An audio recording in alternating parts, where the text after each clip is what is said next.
Good morning friends, मैं उदय तिवारी आप लोगों के लिए लाया हूं जनरल साइंस। इसमें हम सबसे पहले डील करेंगे बायोलॉजी सेक्शन।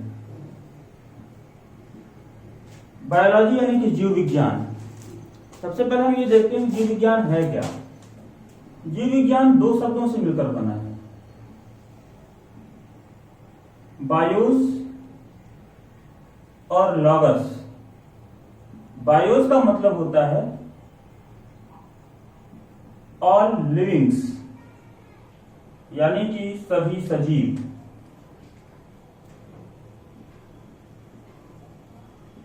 सभी सजीव। लॉगस का मतलब होता है स्टडी, यानी अध्ययन। अर्थात जीव विज्ञान विज्ञान की वह शाखा है जिसके अंतर्गत हम सभी जीवधारियों का अध्ययन करते हैं। ठीक है। Biology is a branch of science that deals with the study of all the livings. तो आप एक लाइन इसकी डेफिनेशन लिख सकते हैं, स्टडी ऑफ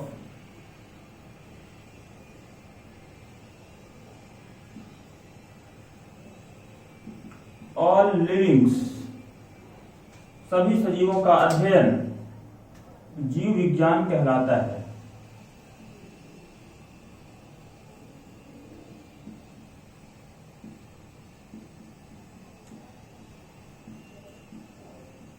तो दोस्तों अब एक प्रश्न उठता है कि ये टर्म बायोलॉजी सबसे पहले किसने दिया था। तो टर्म बायोलॉजी सबसे पहले दिया था लेमार्क ने। अगेन एक क्वेश्चन उठता है, सबसे पहले जीव विज्ञान के बारे में हमें बताया किसने था।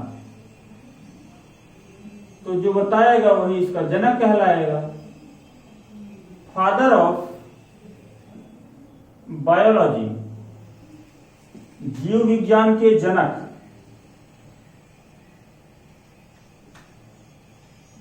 कौन है? अरस्तु, जिन्हें हम एरिस्टोटल बोलते हैं। यानी कि जीव विज्ञान के जनक अरस्तु हैं, यही एरिस्टोटल हैं। तो जीव विज्ञान में हम पढ़ते क्या क्या हैं ये देख लेते हैं। तो जीव विज्ञान में हम बेसिकली अपने सिलेबस में 3 चीजों को पढ़ेंगे। क्या क्या है इनको देखते हैं। हम पढ़ेंगे यहां जूलॉजी, बॉटनी और माइक्रोबायोलॉजी। जूलॉजी यानी कि जंतु विज्ञान। आप याद रखने के लिए ऐसा समझ सकते हैं, जू यानी चिड़ियाघर। ठीक है, ये एक अंग्रेजी का शब्द है जूम, इसका मतलब होता है एनिमल्स, इससे बना है। तो जहां हम एनिमल्स का अध्ययन करते हैं उसे हम क्या बोलते हैं? जूलॉजी। तो फिर से एक प्रश्न उठता है, फादर ऑफ जूलॉजी, जंतु विज्ञान के जनक कौन हैं? हमारा आंसर एक बार फिर से होगा अरस्तु। बॉटनी यानी कि वनस्पति विज्ञान। वनस्पति विज्ञान विज्ञान की वह शाखा है जिसके अंतर्गत हम पेड़ पौधों का अध्ययन करते हैं। ठीक है। तो फादर ऑफ बॉटनी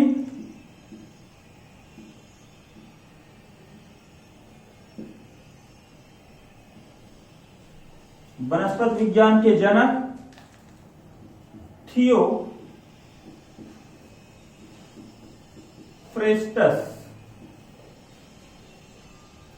थियोफ्रेस्टस कहलाते हैं।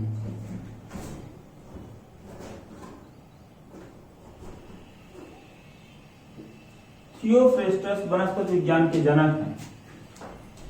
अरस्तु की और थियोफ्रेस्टस की एक बुक है, बहुत फेमस है। तो अरस्तु की बुक का नाम मैं बता देता हूं,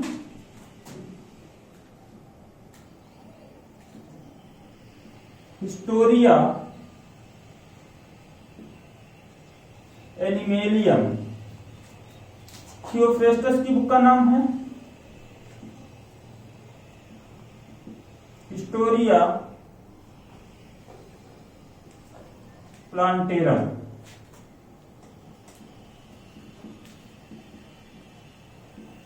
प्लांटेरम एनिमेलियम। तो ये इनकी बुक्स हैं, किताब पुस्तकें हैं जो हमारे एग्जाम में पूछी जाती हैं। फिर माइक्रोबायोलॉजी, माइक्रो यानी कि सूक्ष्म, बायोलॉजी यानी कि जीव विज्ञान, सूक्ष्म जीव विज्ञान यानी कि विज्ञान की वह शाखा जहां हम माइक्रोब्स का अध्ययन करते हैं, स्टडी ऑफ माइक्रोब्स। सूक्ष्म जीवों का अध्ययन ही क्या कहलाता है? सूक्ष्म जीव विज्ञान कहलाता है। तो फादर ऑफ माइक्रोबायोलॉजी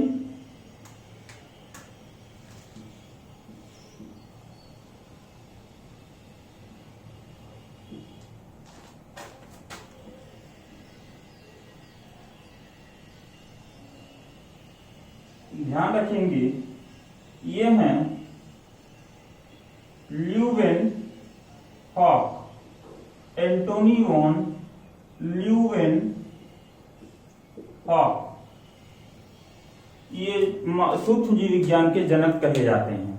तो इस तरीके से यहाँ पर एक छोटा सा ब्रीफ इंट्रोडक्शन है जो हमें हमारे सिलेबस में पढ़ना है, और इन सबसे हमारे एग्जाम में क्वेश्चन पूछे जाते हैं। तो क्या क्या क्वेश्चन बन गए आप देख लीजिए। The term biology was given by Lamarck, शब्द जीव विज्ञान लेमार्क के द्वारा दिया गया था। फादर ऑफ बायोलॉजी, जीव विज्ञान के जनक अरस्तु कहे जाते हैं, इन्हें ही हम जंतु विज्ञान का जनक कहते हैं। फादर ऑफ बॉटनी, वनस्पति विज्ञान के जनक थियोफ्रेस्टस, और father of microbiology Antony von Leeuwenhoek. ठीक है, यहाँ पर हमने इनकी बुक्स का नाम देखा था। अरस्तु की बुक का नाम हिस्टोरिया एनिमेलियम, वनस्पति विज्ञान यानी थियोफ्रेस्टस की बुक का नाम है हिस्टोरिया प्लांटेरम, जहां से हमें वनस्पतियों के बारे में जानकारी मिलती है, उनके अध्ययन के बारे में जानकारी मिलती है। और सूक्ष्म जीव विज्ञान जहां हम माइक्रोब्स की स्टडी करते हैं, इसके जनक हैं एंटोनी वॉन ल्यूवेनहॉक। तो इस तरीके से ये बेसिक है जो हम यहाँ से आगे बढ़ते हैं अपने सिलेबस की ओर। तो हम स्टार्ट करते हैं बायोलॉजी और देखते हैं कि बायोलॉजी में हमें क्या क्या पढ़ना है जो हमारे कॉम्पिटिटिव एग्जाम में पूछा जाता है। उसको एक बार हम समझते हैं अपने सिलेबस को। तो जब कभी भी सिलेबस की बात आती है तो हम सबसे पहले शुरुआत करते हैं ह्यूमन फिजियोलॉजी से, मानव शारीरिकी एवं क्रिया विज्ञान। ह्यूमन फिजियोलॉजी, इसे हिंदी में बोलते हैं मानव शारीरिकी, ह्यूमन फिजियोलॉजी। इसमें हमें पढ़ना है हमारे शरीर में पाए जाने वाले जो तंत्र हैं। तो सबसे पहले हम देखेंगे इसमें कौन कौन से तंत्र हैं जो हमें पढ़ने हैं। पहला है डाइजेस्टिव सिस्टम, जिसे आप बोलते हैं पाचन तंत्र। इसमें हम पढ़ेंगे कौन कौन से अंग हैं जो पाचन की प्रक्रिया में हमारी सहायता करते हैं। दूसरा हम पढ़ेंगे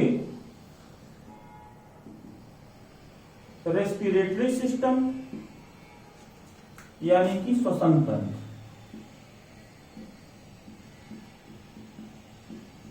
रेस्पिरेटरी सिस्टम के बाद हम पढ़ते हैं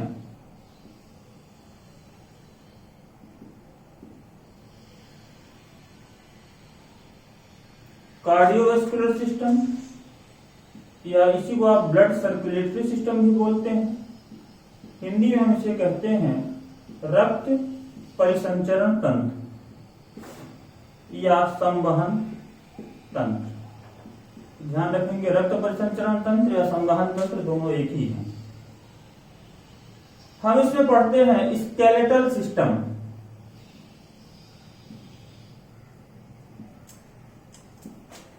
इसे हिंदी में कहते हैं कंकाल तंत्र। कंकाल तंत्र के अलावा हम इसमें पढ़ते हैं रिप्रोडक्टिव सिस्टम,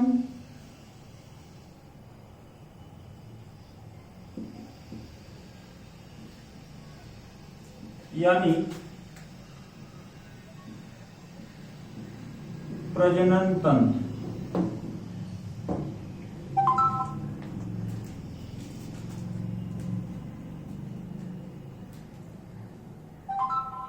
प्रजनन तंत्र के साथ में हम पढ़ते हैं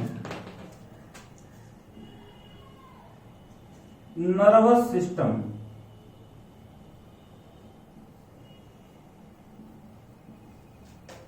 हिंदी में हम इसे कहते हैं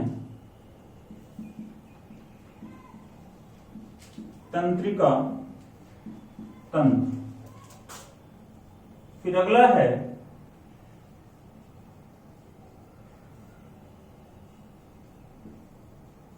एक्सक्रीटरी सिस्टम।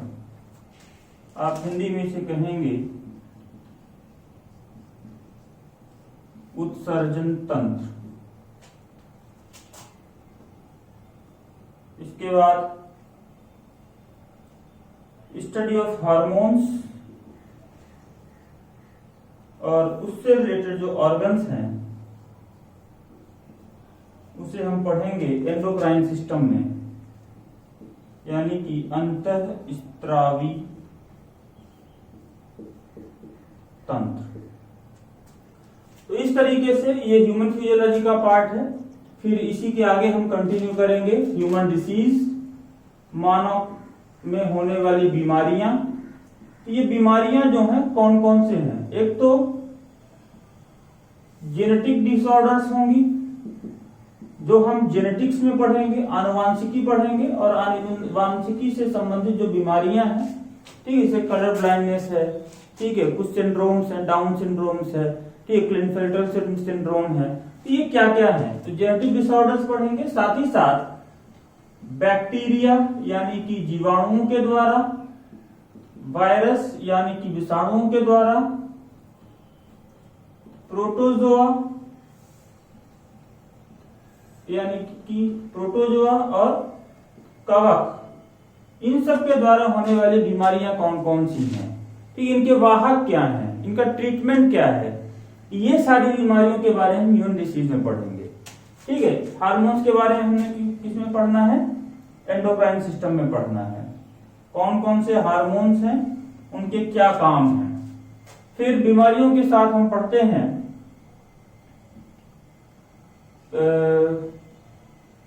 क्लासिफिकेशन यानी कि वर्गीकरण। वर्गीकरण जब हम पढ़ेंगे तो हम द्विधाम वर्गीकरण, ठीक है, पंचजगतीय वर्गीकरण, 5 किंगडम क्लासिफिकेशन दोनों पढ़ेंगे, जिसमें प्लांट और एनिमल दोनों आ जाएंगे। ठीक है, इसके अलावा हम पढ़ते हैं सेल, कोशिका। कोशिका क्या है उसकी पूरी हिस्ट्री पढ़ेंगे। हम पढ़ते हैं फिर आगे सेल ऑर्गेनेल्स, कोशिकाओं में पाए जाने वाले कोशिकांग। जैसे आपने सुना होगा माइटोकॉन्ड्रिया कोशिका का पावर हाउस कहलाती है। इसके अलावा उसके और क्या क्या काम है, किस किस तरीके से उसकी संरचना होती है। ठीक है, एंडोप्लाज्मिक रेटिकुलम के बारे में पढ़ेंगे। केंद्रक क्या होता है, केंद्र को पाए जाने वाले आनुवांशिक पदार्थ क्या होते हैं, डीएनए आरएनए पढ़ेंगे हम। प्रोटीन सिंथेसिस कैसे होता है, उनका क्या रोल होता है, ये सारी चीजें हम सेल ऑर्गेनेल्स में पढ़ेंगे।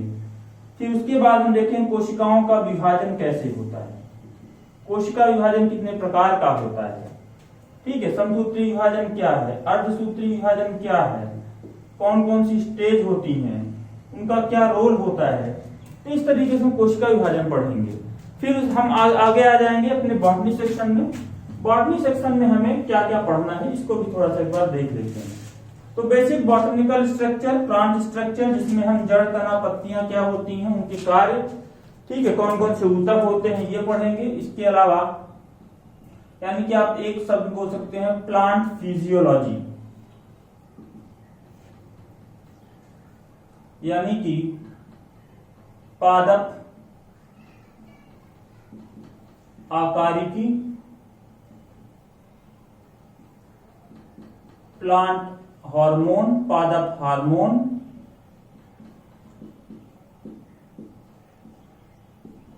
पौधों में लगने वाले रोग,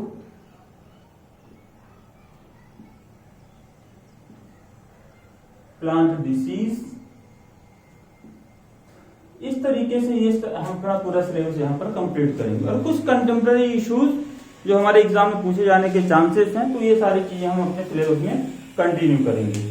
तो हम सिलेबस की शुरुआत करते हैं अपने टॉपिक से, यानी कि ह्यूमन फिजियोलॉजी से। ह्यूमन फिजियोलॉजी में हम सबसे पहले देखेंगे डाइजेस्टिव सिस्टम, पाचन तंत्र।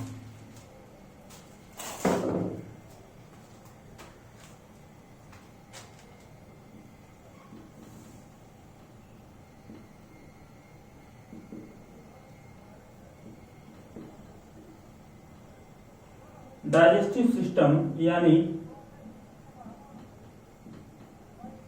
पाचन तंत्र। तो पहले समझते हैं कि आखिर पाचन तंत्र क्या है। ठीक है, पाचन कैसे होता है, इसको समझने के लिए सबसे पहले हम देखते हैं कि मनुष्य, हमारा शरीर कई प्रकार के काम करता है दिन प्रतिदिन 24/7। ठीक है, लगातार ये काम करता रहता है। हम सोते हैं तो भी हमारे शरीर में कोई ना कोई फिजिकल एक्टिविटी होती रहती है, कोई ना कोई क्रिया होती रहती है। तो इन क्रियाओं को संपादित करने के लिए हमारे शरीर को चाहिए क्या? ऊर्जा। यानी कि बॉडी की रिक्वायरमेंट क्या है? शरीर को ऊर्जा की आवश्यकता होती है। तो ये एनर्जी हमें कहां से मिलेगी? आप बोल सकते हैं भोजन से। बिल्कुल, हमें भोजन एनर्जी कहां से मिलती है? भोजन के रूप में, भोजन से मिलती है। ठीक है, भोजन में क्या होता है? कुछ खाद्य पदार्थ होते हैं, कुछ मिनरल्स होते हैं। कौन कौन से वो बायोमोलिक्यूल्स हैं? एक तो है आपका कार्बोहाइड्रेट, दूसरा है आपका प्रोटीन, फैट, विटामिन्स और मिनरल्स। ठीक है, कार्बोहाइड्रेट यानी कि शुगर वगैरह जो हम देखते हैं, प्रोटीन आपको पता है शरीर का बॉडी बिल्डिंग ब्लॉक है, वसा संचित ऊर्जा के रूप में ऊर्जा प्रदान करती है, विटामिन शरीर की वृद्धि एवं विकास में सहायक होते हैं, खनिज लवण सप्लीमेंट का काम करते हैं, फूड सप्लीमेंट्स। तो इस तरीके से ये हमारे भोजन में पाए जाते हैं। तो वे अंग जो इन भोज्य पदार्थों को, या आप बोल सकते हैं जो भोजन हम लेते हैं, तो ये कैसा होता है? कॉम्प्लेक्स स्ट्रक्चर में होता है, जटिल अणुओं के रूप में होता है। ठीक है, जटिल अणु कैसे? जो जल में अघुलनशील होते हैं। ठीक है, तो पाचन की क्रिया के द्वारा ये जटिल और जल में अघुलनशील अणु किसमें कन्वर्ट हो जाते हैं? साधारण और जल में घुलनशील अणुओं के रूप में कन्वर्ट हो जाते हैं। तो एक लाइन में सिंपल सी एक डेफिनेशन क्या बनी है पाचन की? Conversion of complex and water insoluble molecules into simple and soluble molecules is called as digestion. लिख लीजिएगा, पाचन वह प्रक्रिया है, पाचन वह प्रक्रिया है जिसमें जटिल और जल में अघुलनशील अणुओं का, पाचन वह प्रक्रिया है जिसमें जटिल और जल में अघुलनशील अणुओं का साधारण और जल में घुलनशील अणुओं के रूप में परिवर्तन होता है। इंग्लिश वाले लिख देंगे, digestion is a process of, digestion is a process of conversion of complex water insoluble molecules. Digestion is a process of conversion of complex water insoluble molecules into simple soluble molecules, और वे अंग जो पाचन की प्रक्रिया में सहायक होते हैं, और वे अंग जो पाचन की प्रक्रिया में सहायक होते हैं पाचक अंग कहलाते हैं। And the organs involved in the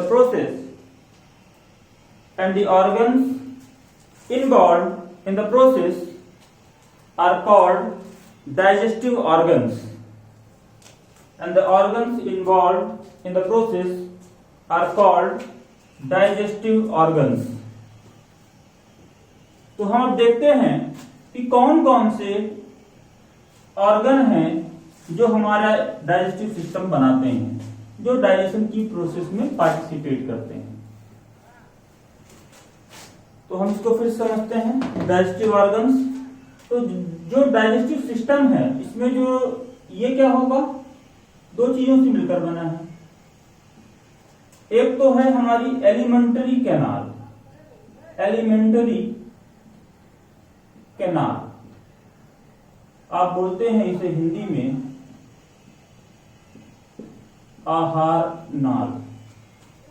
alimentary canal के अलावा कुछ पाचक ग्रंथियां होती हैं, डाइजेस्टिव ग्लैंड्स,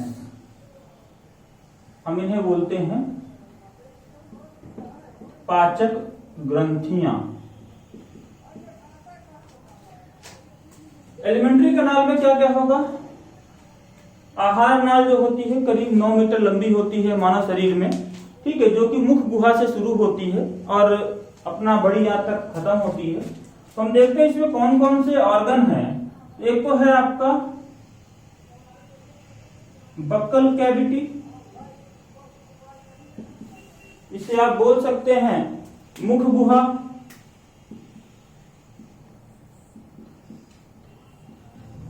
बक्कल कैविटी के अलावा फिर आता है आपका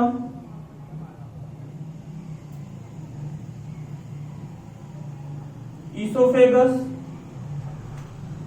या आप इसे फूड पाइप भी बोल सकते हैं, या ग्रास नली भी बोल सकते हैं हिंदी में।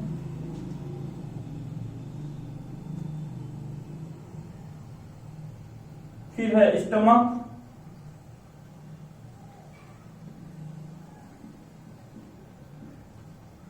यानी आमाशय।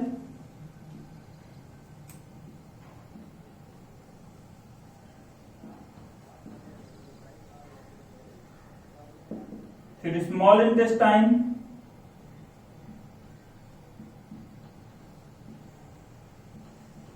यानी छोटी आंत।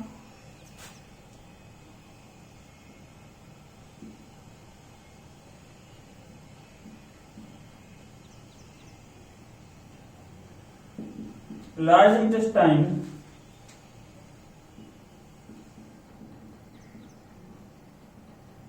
यानी बड़ी आंत। फिर डाइजेस्टिव ग्लैंड्स में कौन कौन सी ग्रंथियां हैं जो पाचन में सहायक होती हैं। तो एक तो है सलाइवरी ग्लैंड,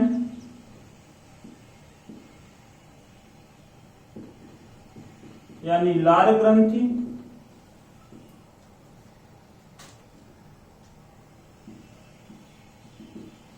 लिवर, यकृत, जिगर या कलेजा आप बोल सकते हैं। लिवर के साथ ही होता है क्या, गॉल ब्लैडर, पित्ताशय, जो कि लिवर से निकलने वाले पित्त रस का संग्रहण करता है, भंडारण करता है।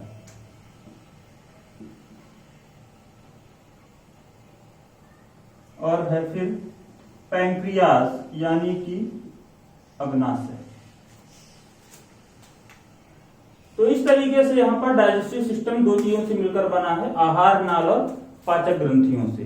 पाचक ग्रंथियां ये विशेष 4 प्रकार की हैं। सलाइवरी ग्लैंड है, लीवर है, गॉल ब्लैडर है, पैंक्रियाज है।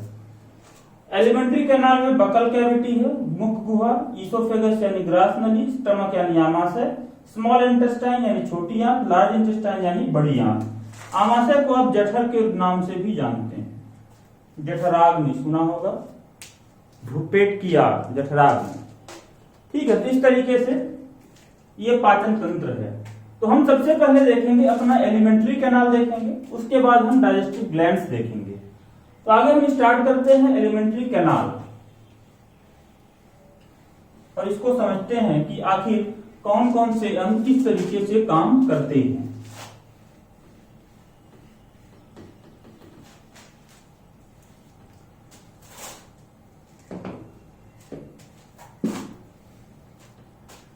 तो आप देख लीजिए,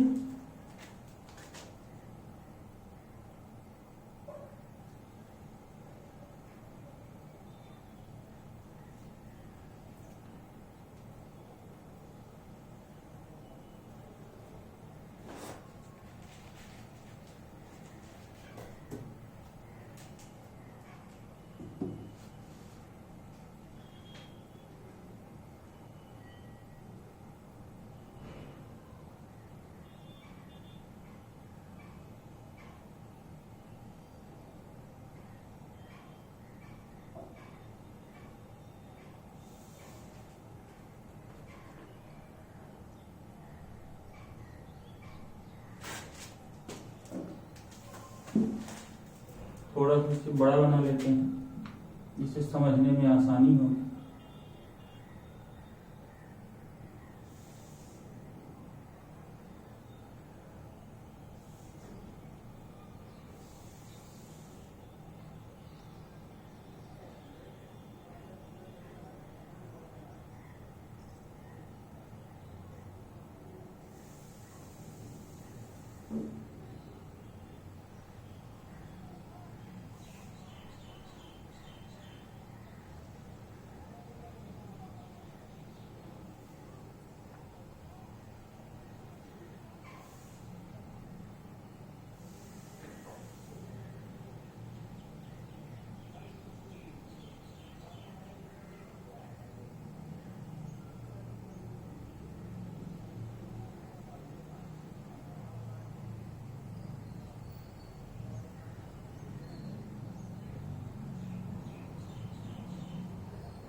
तो आप देख रहे हैं यहां पर ये है आपका मुख गुहा, जिसे हम इंग्लिश में बोलते हैं बक्कल कैविटी। ये है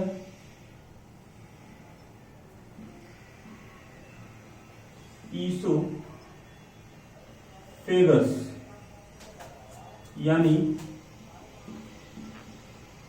ग्रास नली।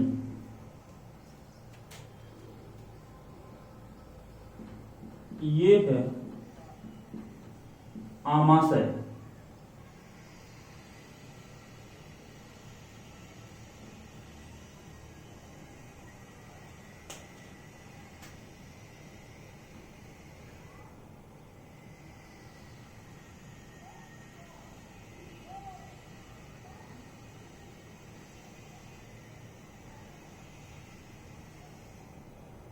ये है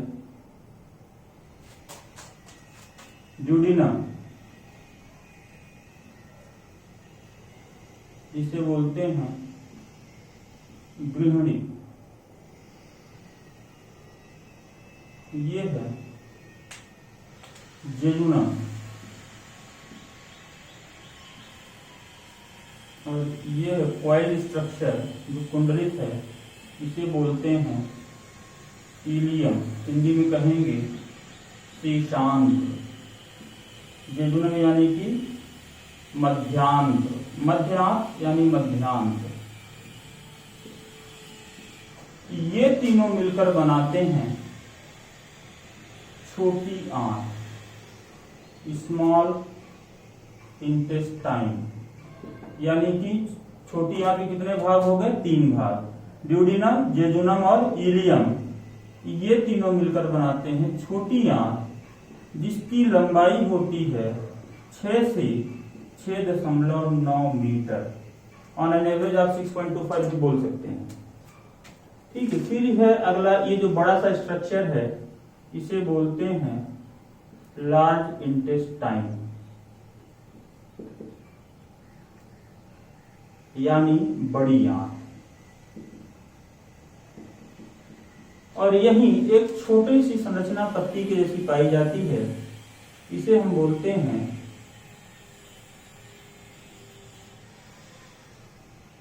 पैंक्रियाज।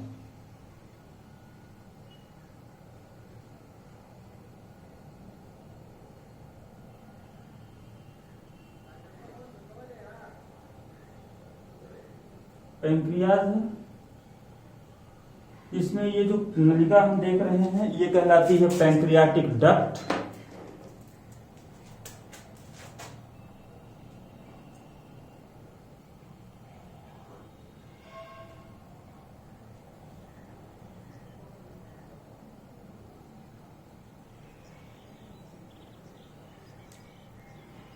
ये जो नलिका है ये है आपका पैंक्रियाटिक डक्ट,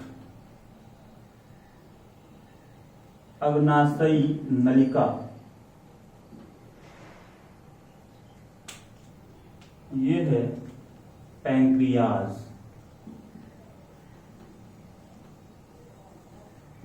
यानी अग्नाशय। इधर की ओर एक संरचना पाई जाती है, राइट साइड में, जिसे हम बोलते हैं लीवर या यकृत। इसके बीच में यहां पर फैल्सिपेरॉन डक्ट पाई जाती है। और ये जो लीवर है ये लाल भूरे रंग का होता है।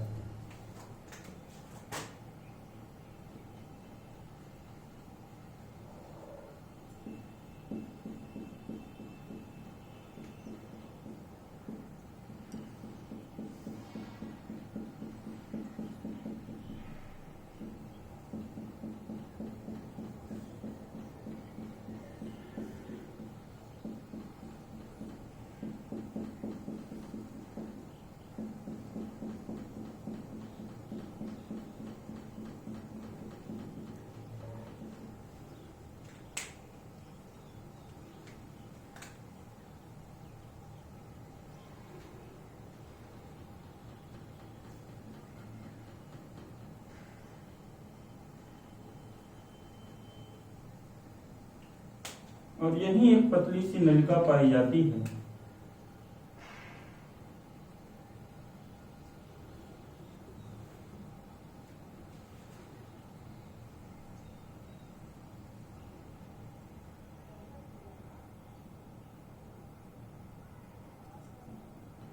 ये नलिका आपका इसी पैंक्रियाटिक डक्ट से जुड़ी होती है।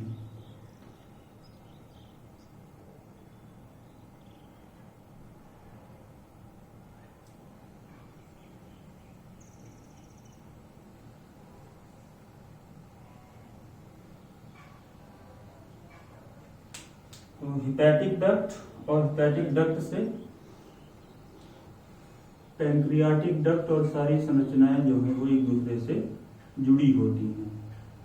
इस तरीके से यहाँ पर ये जो घंटीनुमा संरचना आप देख रहे हैं इसे हम बोलते हैं गॉल ब्लैडर या पित्ताशय, जो कि लिवर से निकलने वाले पित्त रस का संग्रहण करता है। पित्ताशय में दो पिगमेंट पाए जाते हैं पित्त रस में, बिलीरुबिन और बिलीवर्डिन। बिलीरुबिन पीले रंग का होता है, बिलीवर्डिन जो होता है वो हरे रंग का होता है। बिलीरुबिन की जो मात्रा है सामान्य से अगर ज्यादा हो जाए तो हमारे शरीर का रंग, नाखून का रंग, आंखों का रंग, ठीक है, स्किन का कलर, यूरिन का कलर ये पीला हो जाता है और इसे ही हम बोलते हैं क्या, जॉन्डिस या पीलिया नामक रोग। ठीक है, तो इस तरीके से ये संरचना हो गई। आप देख पा रहे हैं ये है लिवर, ये राइट पार्ट और ये इसका लेफ्ट पार्ट। ये है आपका गॉल ब्लैडर यानी पित्ताशय। बड़ी आंत के लास्ट में एक संरचना है रेक्टम, जिसे हम बोलते हैं मलाशय। मलाशय के बाद होता है गुदाद्वार, जिसे जहां से मल वेस्ट मटेरियल जो है मल के रूप में बाहर निकल जाता है, इसे हम बोलते हैं एनस या गुदाद्वार। तो हम समझते हैं कि आखिर ये डाइजेशन की प्रोसेस कैसे कंप्लीट होती है, इसको समझते हैं। सबसे पहले हम क्या करते हैं, भोजन को लेते हैं। भोजन को जैसे ही हम अपने मुंह में डालते हैं क्या होता है, हमारे मुंह में पाई जाती है जीभ, दांत।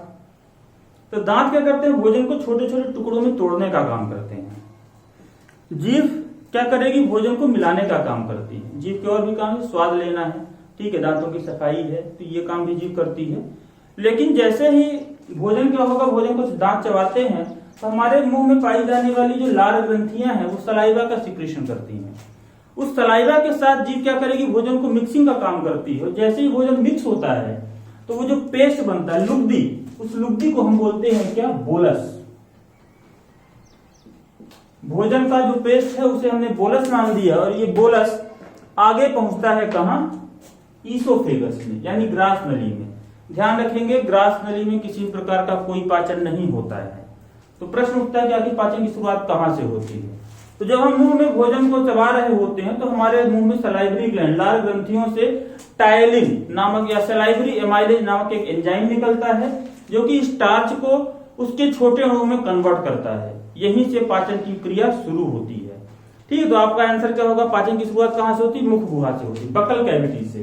ठीक है, कौन करता है, टायलिन। टायलिन किसमें पाया जाएगा, लार में पाया जाएगा। ये किसका पाचन करता है, स्टार्च का पाचन करता है। स्टार्च ये क्या है, पॉलीसैकेराइड है। पॉलीसैकेराइड को डाइसैकेराइड अणु में कन्वर्ट करता है जो कि फर्दर ग्लूकोज जैसे मोनोमर यूनिट में कन्वर्ट होता है।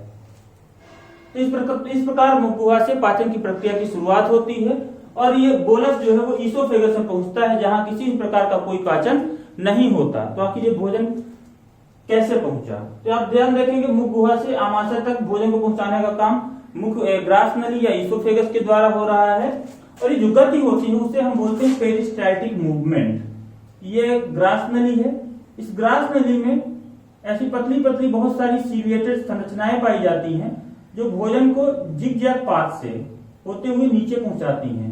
इसी मूवमेंट को हम बोलते हैं peristaltic movement.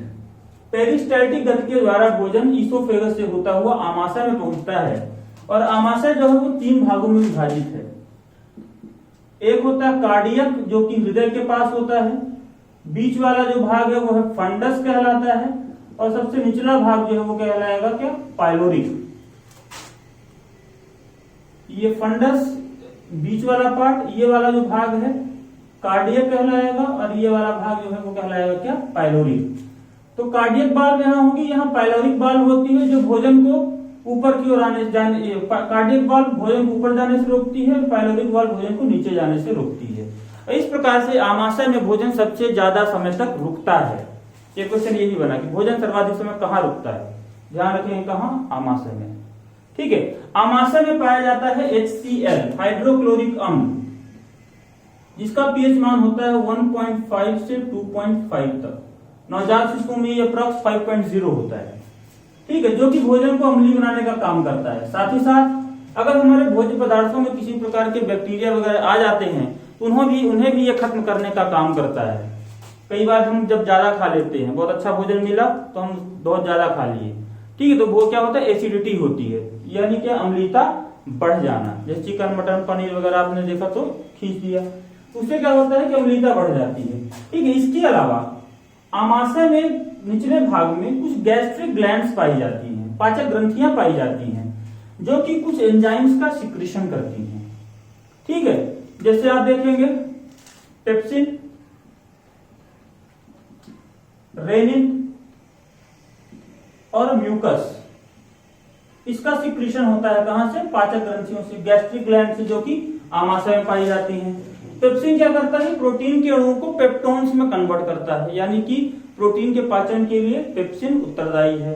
Rennin milk protein, छोटे बच्चों में जब वो फीडिंग कर रहे होते हैं तो मिल्क दूध जो होता है उसे दही में ये कन्वर्ट करने का काम करता है। तो रेनिन किसके लिए है, मिल्क प्रोटीन के लिए है। मिल्क प्रोटीन के पाचन के लिए कौन, रेनिन उत्तरदायी है। पेप्सिन के पाचन के लिए पेप्सिन जो है वो प्रोटीन के पाचन के लिए उत्तरदायी है। म्यूकस का काम क्या है, म्यूकस क्या करता है, आमाशय के आंतरिक दीवारों पर एक पतली सी लेयर बना लेता है।